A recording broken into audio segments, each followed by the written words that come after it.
Hello, hi guys! Magandang hapon sa inyong lahat. This is Chin from Masigari Channel, a faith healer, also mata reader. So ngayong hapon, natatagan natin ang sabihin sa inyo ng ating mga gabay. This is special gabay for the month of January 16 hanggang January 22 for the sign of Scorpio. So, Scorpio, welcome to my channel. Ano kayang messages, advices ng spirit guides ang ating masasagap for today's video? Kano naman kayang energy o kaganapan sa buhay ng mga Scorpio ang ating mahagilap. So guys, this reading is a general reading lamang, hindi lahat makaka-resonate. Kunin lamang po ang makaka-relate sa inyo and comment down below kung kaninong energy ang ating nasaga. And of course, don't forget to like and subscribe my channel and hit the notification bell for more videos update. And of course, maraming salamat po sa mga walang sawang pagsuporta sa aking channel, lalong-lalo na hindi nag-skip ng ads, naway pagpalain kayo ng Diyos at may kapal, siksik-liglig nag-uumapa o biyayang manubalik sa inyo. And of course, eto na, ang mensahe sa iyo ng ating mga gabay for the sign of Scorpio.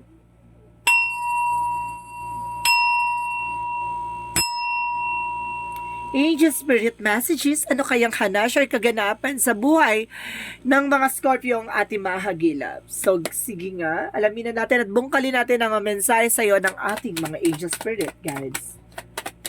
Angel Spirit, please give me information. So, there is a Six of Cups. So, there is a reminiscence or there is a past coming back. Or so, there is a person na kumbaga, mukhang may babalik. Or some of you guys, there is a past person here or something, there's a friend, relatives are related sa'yo, no? Para malaman natin kung ano yan.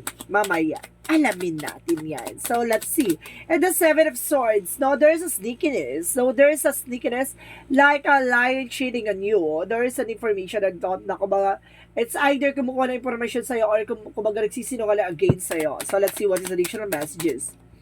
And there is a Queen of Pentacles. So, there is a practicality pagdating sa business, trabaho, negosyo, hanap buhay. Pagdating sa resource of income, kailangan maging mature and of course, practical ka. And the Strength card is a confidence. So, kailangan mo ng confidence dito. Kumbaga, kailangan mo maging matapang, maging malakas sa hamon ng buhay. And the Six of Pentacles represent a financial windfall. Wow! A financial windfall represent a giving, receiving something by the universe. Kumbaga, ipagkakaloob na ng langit. Yung mga bagay-bagay, no? Na para sa'yo. The Three of Cups represent a celebration. So, let's see what is the Six of Cups. A Six of Cups represent the Eight of Cups. So, meron ditong hindi pa nakaka-move on na ex. No? Merong ex dito na hindi pa nakaka-move on. So, let's see what is the Seven of Swords. So, there's a Nine of Swords. Kumbaga, there's a success driven. Kumbaga, magsasuccess ka, no? Kumbaga, marami mang sinusubukan ka. Kumbaga, sinusubukan ka lilangin, no? Sinusubukan ka lokohin or something. Kumbaga, mananatiling panalo ka sa eksena na to. So, let's see what is the Queen of Pentacles. Because there's a Queen of Sword, a bigger picture of yourself. Kumbaga, titingnan mo lagi yung magiging possibilities of situation mo. Lalo-lalo na yung mga bagay-bagay na nangyayari sa'yo.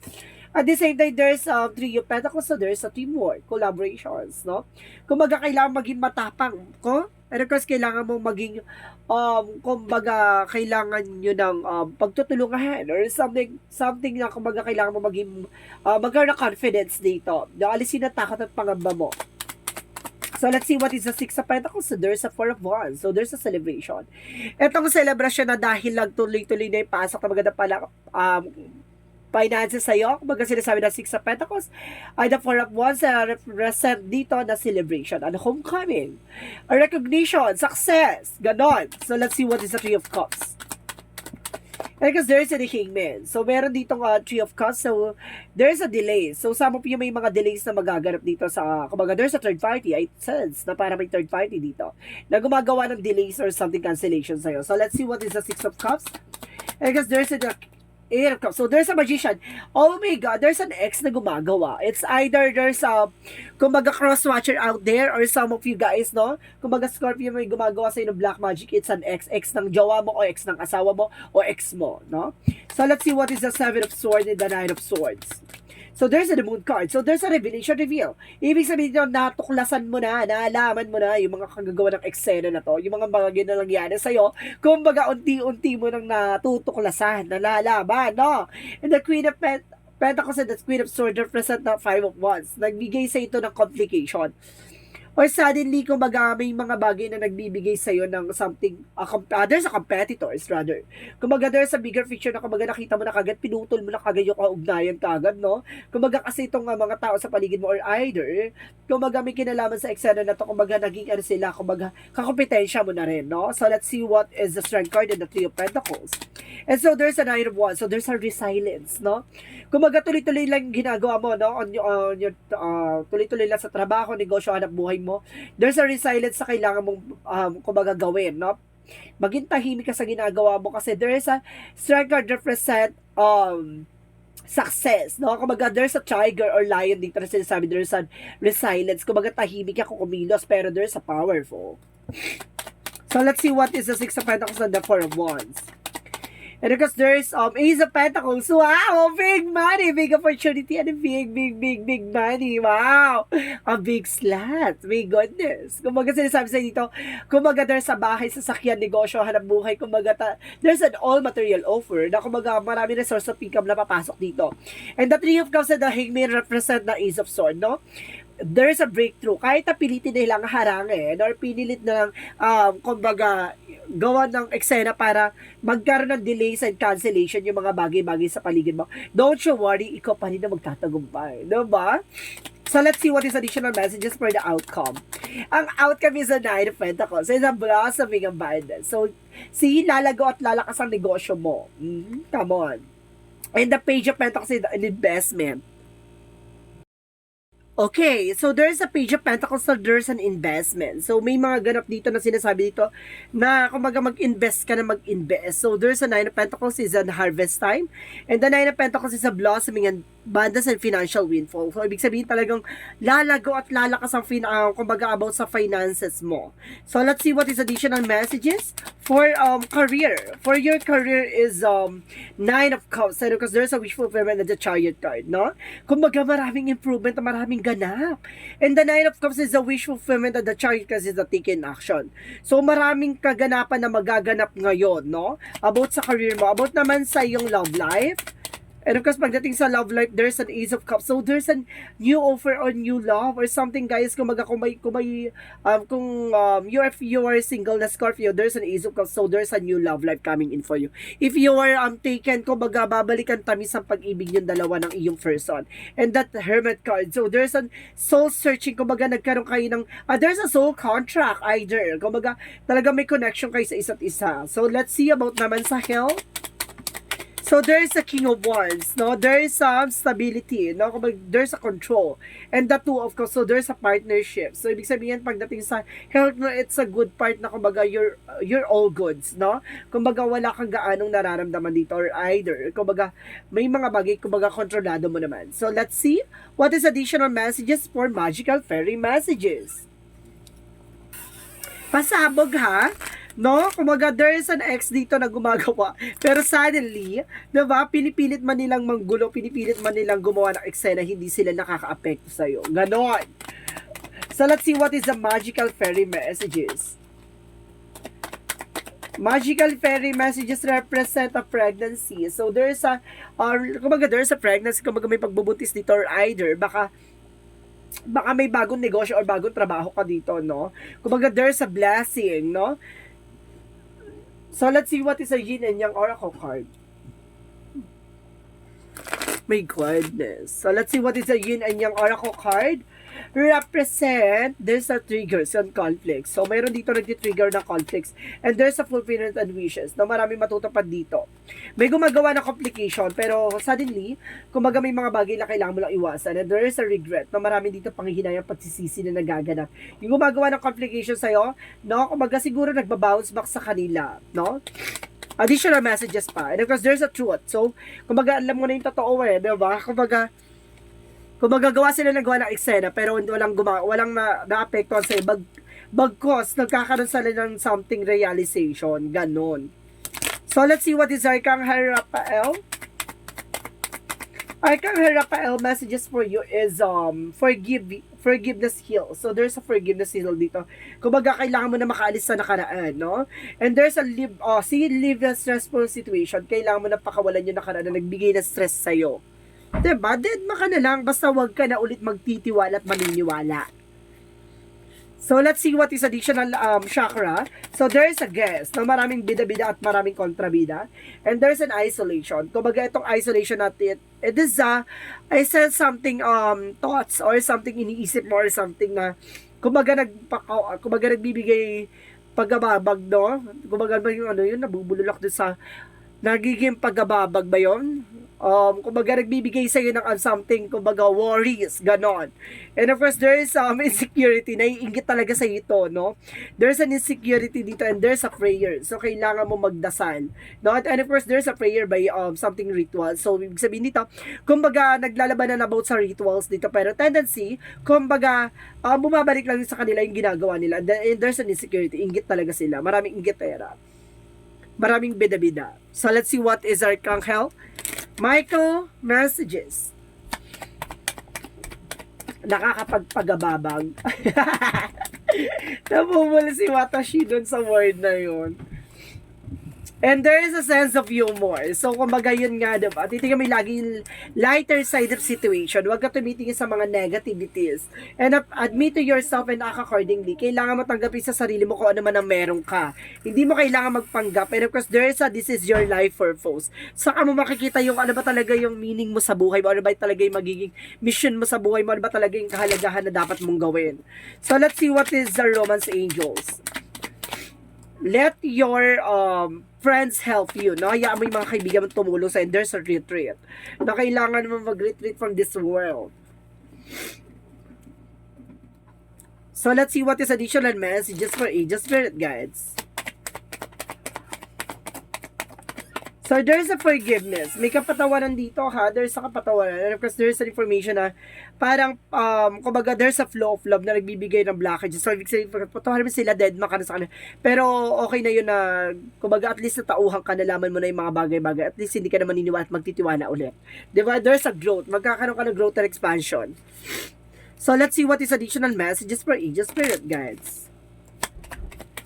Let's see additional messages for you. And there's an infinite abundance. So, meron talagang hanggang wakas na ano, no? Na finances flows, no? And there's a resource of income na kumbaga pasabog ka talaga. And there's a time to decide. At kailangan mo mag-decision ngayon na. So, let's see what is the Monsology. Monsology represent look at the bigger picture. Titingnan mo lagi magiging hinat na situation mo. And the personally issue reaches resolution. Yung mga bagay na problema mo na masusolusyon na raw. And of course, there's a win-win out of forecast. Ipapanalo mo to. Panalo ka dito, T, no? Kuya, panalo ka dito. So, let's see what is additional messages for Angel Spirit Guides. So, there is an environment. So, some of you, nasa paligid mo lang or some of you guys, no? Kumbaga, kailangan mo linisin ang environment mo. There's a love. There's a love can exist. And there's a physical, psychic ability. So, some of you, may kakayanan ka talaga, no? Malakas ang pakiramdam mo and there's a problem solving. Na masusolusyonan ng mga problema pinagdadaanan nyo.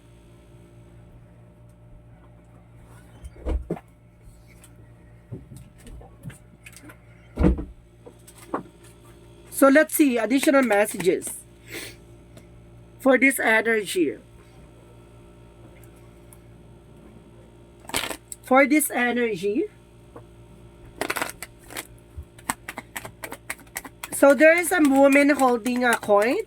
So, some of you may, kumbaga may hawak na, kumbaga ikaw may marunong humawak ng finances if you are a woman. If you are a minute person mo marunong humawak ng pera. And there's a first chakra, Archangel Michael protection. Pinoprotection ng ating Archangel Michael. And door to spirit, no? Open sa'yo mo sa spirituality. Kaya, some of you guys naman lumalakas at kumbaga, nagbabago, nagkakaroon improvement ang spiritual sa inyo, no? Kumbaga, tumatalas ang iyong intuition. So, let's see what is additional messages. And of course, guys, there's a star brother. So, there's a trust, no?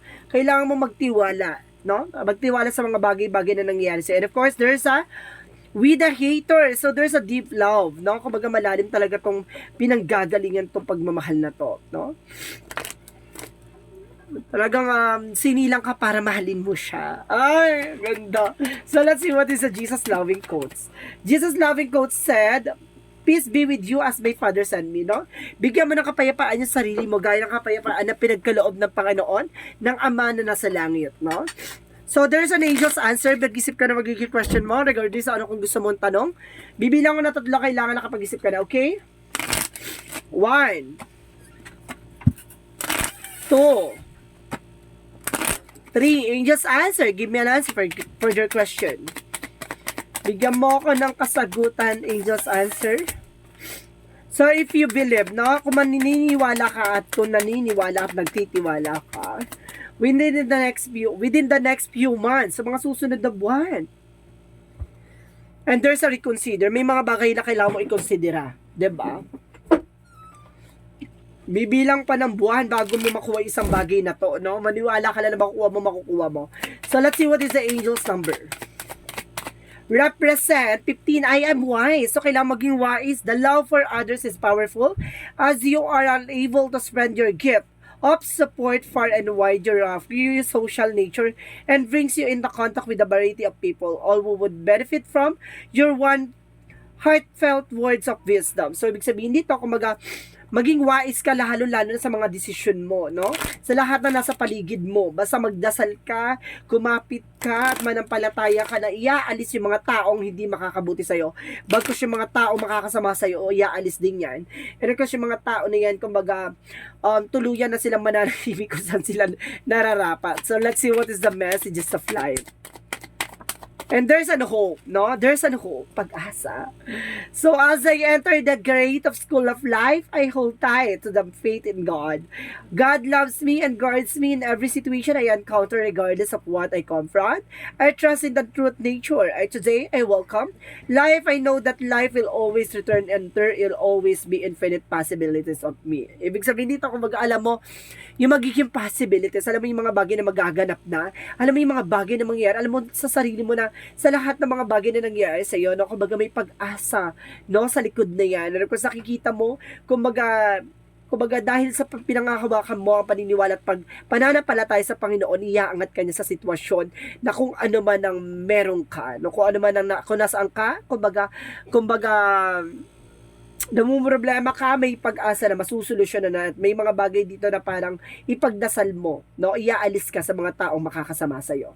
So this is a special gabay for the month of January 16 hanggang January 22 for the sign of Scorpio. So, Scorpio, maraming salamat for your wonderful reading. So, once again, this is Shin Rodriguez from Elsagrad Channel, a faith healer o Mata reader. And of course, maraming salamat sa mga walang sawang pagsuporta sa aking channel, lalo-lalo na hindi nag-skip ng ads.